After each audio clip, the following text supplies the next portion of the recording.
Your reaction speed was absurd. Kaneko let her eyes drift to her own hands. It had taken a full day and a half for her to regain control over her Nikosho traits. Her tail had stopped flicking at random, her ears now hidden once again. But her power was still growing. Faster than before. It was estimated that, even if her growth slowed down, by the end of the month, she would surpass most ultimate class beings. And the scariest part? She wasn't even doing anything to make it happen. It was as if her existence itself was pushing her to new heights. Do they have any idea what caused this sudden change?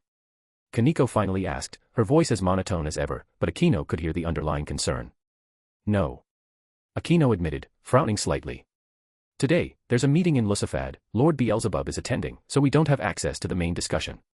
We'll probably find out later. Kaneko's ears twitched at the information.